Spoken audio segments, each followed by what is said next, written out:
So it's really awesome that you're in Game Changers. Yes. And what got you into boxing? Well, the fact that I knew how to fight and I was running out of options to become this quote unquote successful thing that came from out of poverty. And, we try all options. A lot of times it come from places where the options is next to none. And I explored all of mine. And the first option that I pretty much explored didn't work out. The second one didn't work out, but here it is now. It was boxing, and it's worked out. And it took me, and it catapulted me to other lanes. And here I am today, representing the #1 vegan movie, The Game Changers. Yes. And I'm enlightened to be a part of it. Yeah, definitely. So clearly you're persistent. Yeah, definitely. Yes. So what made you decide to go plant-based? What made me decide to go plant-based was educating myself on my own body. Understanding what makes my body move, what makes my body tick. Also being influenced by, all of my brothers in the elite class group. Shout out to elite class.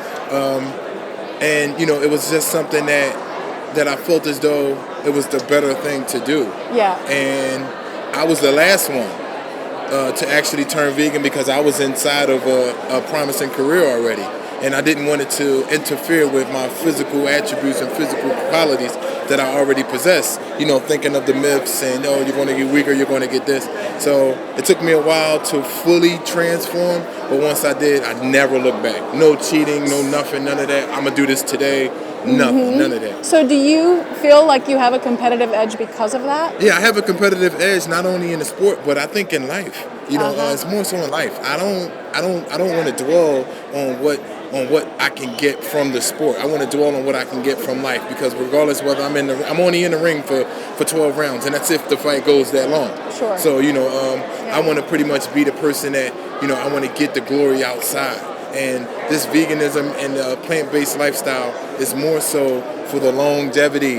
I don't do it for, the quick turnaround. I do it for longevity. So if I don't see the results now, you'll definitely see the results later down the line. Yeah. So what do you think the best side effect is from being plant-based? The best side effect for being plant-based, I think, is the processing and the quick and clear thinking.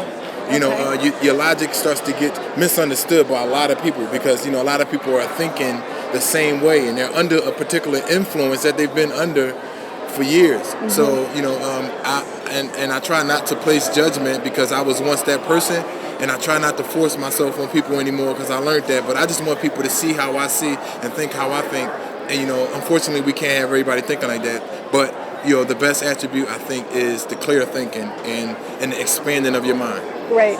And then lastly, what is your favorite power meal to have after a big workout?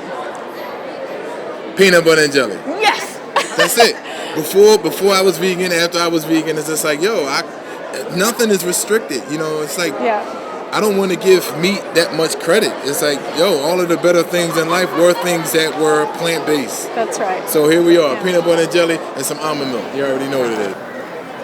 When you're out there bodybuilding and you've got all these other people around you eating heavy meat, low carb, trying to be ripped, and you walk in, have you been able to infect any of these guys to go plant-based?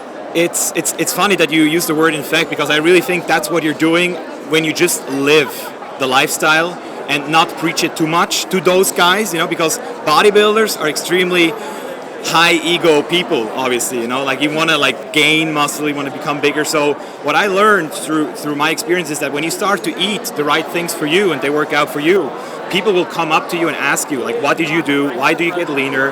Why do you got so much stronger? How is this working? So I never really try to put it on people, but literally just give them, live by example and give them that real perspective what it is at the end. I can do it, it's available, and it's just super tasty on top of it. Sure, yeah. And of course, the biggest question is always protein. Yeah, that's true. Yeah. So I'm curious because, bodybuilders and athletes, everybody's always counting their protein grams. Do you count protein grams? I used to for several years until the point where I almost developed a sixth sense. So now I can eat a meal, see a meal, and I already know how much protein it is. So I don't have to like count it anymore. But in terms of protein, it's always funny because most bodybuilders, I personally think, overestimate the amounts you need to build muscle. Yeah. Because I decreased my calorie intake, my protein intake massively, and I still was able to make more gains. Especially if you're like more advanced, you don't need that much protein anymore because you're not going to gain 20 more pounds of muscle every year. Right. You know, so as soon as you understand the scientific basis, like what's going on a biochemistry level, it's basically the same. Like veganism, or like for muscle building, it's not that veganism is any disadvantage, and people start to realize that now, and I'm really happy to see that transition. Yeah. I mean, that's what I find, that you don't actually need as much protein, just even for a layperson too. You don't need as much protein as everybody says you need. In terms of health, you don't need that much at all, I would say. Yeah. Like I think to stay healthy, the recommendations we have are pretty good. I think they're pretty accurate. Yeah. And everything else is basically like a luxurious problem. Can you say that? It's like, do you really want to get that extra pound on you and then excessively eat like the protein? Yeah. And for bodybuilders, it's always, that's their goal. That's their main objective. So I think if you want to do it on a vegan diet, just look that you still incorporate legumes, tempeh, lentils, and of course, drink 1 or 2 protein shakes a day. Rice protein shakes, pea protein shakes, hemp protein shakes. It's all good. Yeah, great. How are you? It's excited to be here. It's really exciting. It is. It's like running an ultra marathon to finally see the project come together, and now we're celebrating. It's been many, many years in the making. It has been, yeah. It has been. So, what made you decide to go plant-based? I went plant-based mainly for health reasons. I grew up in northern Minnesota, hunting and fishing, and I would have been the last person to become plant-based just because of my background, like eating meat. My mother worked for the Minnesota Egg Council. She did commercials and cooking demos. Like, going vegan was not even in the cards for me, but it was really seeing people like my mother with chronic disease, multiple sclerosis, working in hospitals in graduate school, and seeing the disease, and it just freaked me out. And it wasn't for athletic reasons. I wasn't expecting an edge performance-wise. I just wanted to keep doing what I love to do late into my life. So it was one of those things of just injury prevention and chronic disease prevention. Yeah, so tell me about your edge. I think the edge for me is, it's kind of this mysterious thing out there. The edge is, I don't know, it's kind of where I go to explore what is possible. And everyone has their edge. Mine happens to be areas where I like to explore ultra endurance and see what my body, mind, and soul can do. And that's much like when people go plant-based. It's a big undertaking. It's something that can be daunting and seem like, oh, I can't do this. And I think we need to explore our own edges, and that's the beauty of it. Everyone has an edge. You just got to get out there, and once you get out there, you realize I can go further. I can do something I didn't think I could ever have done before. Yeah. That's the amazing thing that I've learned. So what would be the biggest side effect from being plant-based as an endurance athlete? I think the biggest side effect, probably positive. I should say benefit effect. Benefit, yeah. Probably the biggest benefit for an endurance athlete is the recovery time. Yeah. And as endurance athletes, yes, you can sometimes show up on the start line eating crap, not having the best diet. The younger you are, the more you can get away with. But when it comes to year after year and longevity, as well as recovery on day-to-day training, that's what allows you to get to that starting line and perform on race day. So it's not so much maybe race day, but it's everything leading up to that. And what I do is I rip apart my body day after day after day, and it has to repair. And without that repair process, I wouldn't be able to do the training that I do. Right. So within that, so obviously you're racing with other people. Do you feel like that you've had an effect? Or have you been able to infect them? I like to say I'm a good instigator, and it's definitely been amazing. I've been plant-based for almost 20 years now. Oh, wow. And again, hunting and fishing boy, grew up out in the sticks, not a likely candidate, but a lot of people, and I think it's that approach where people realize not only what I was doing on the race course, but also just kind of giving people like a reason to maybe try something new, eat a different meal once a week, dabble, put their toes in the water, so to speak, and just see if I could do this. And if they're like, well, if that guy can, then so can I. And it's really neat to see the ripple effect. And I'm a soft sell kind of guy. I'm not in their face saying you got to be vegan, because if somebody had done that to me, I would never have been plant-based. It would have been like, get this person out of my face. Right. I've hunted and fished all my life. Why would I want to become a plant-based eater? So I think it's definitely fun to see that. And now, 20 years later, the access people have to it, as well as just, there's so many role models. We see in Game Changers here what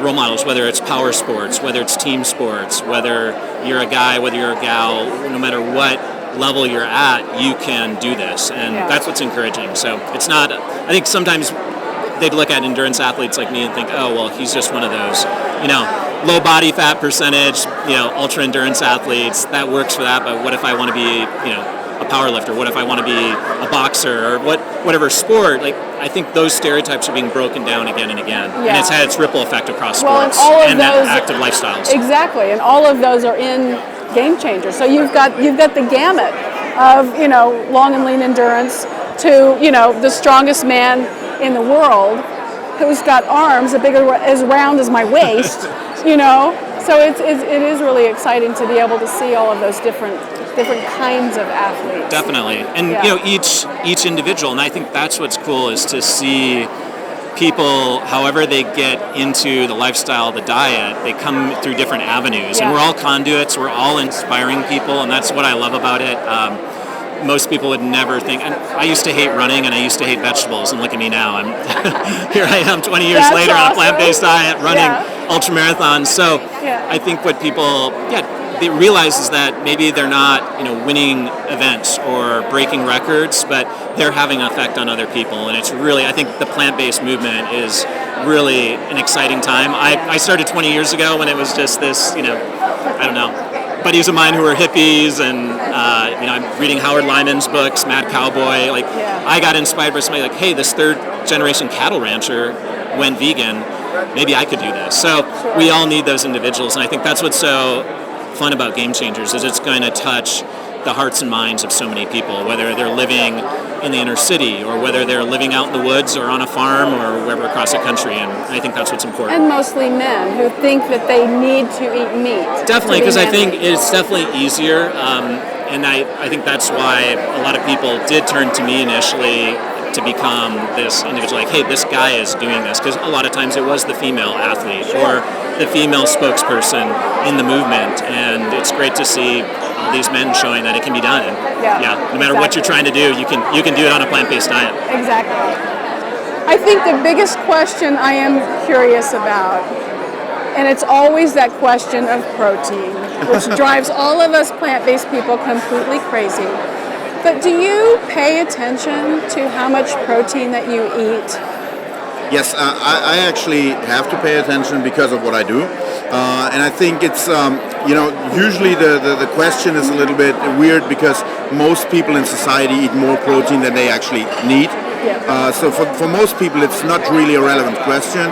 But for me as an athlete, and especially as an athlete who does strength sports, it is important to get enough protein. So, and I actually, I know that a lot of people who are plant-based, that they kind of get annoyed by the question because it comes up a lot. But I always see it as an opportunity to just educate people and just tell them about how it works. So basically, for me, it's always a mix of grains and legumes. So that sounds very technical, but it just in practice it just means that I'm eating a lot of rice dishes with beans, lentils, chickpeas, all kinds of legumes, and that's basically it. And then other than that, before I went vegan, I was actually vegetarian for a few years, and I was consuming a lot of dairy products because I just liked the taste of it, and I used it as a protein source. So what I still have is that I use soy milk, for instance, as a replacement of the dairy products that I was, that I liked back then. Nice. Okay, so you're, one of the strongest men in the world. How would you define real strength? Well, for me, real strength is not just one-dimensional. So it's not just about physical strength. It's about, you can be strong intellectually, you can be strong at heart by being compassionate.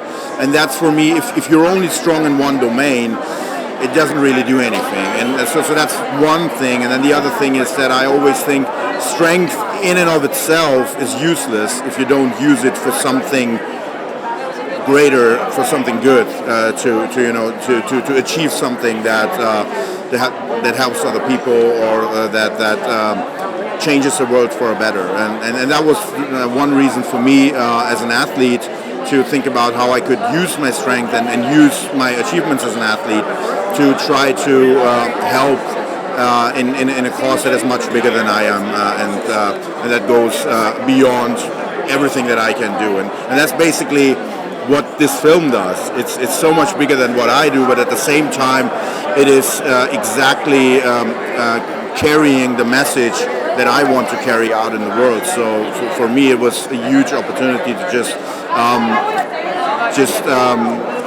basically do everything that I believe in, but do it in a much more efficient way and in a much more powerful way than I could ever do on my own. Yeah.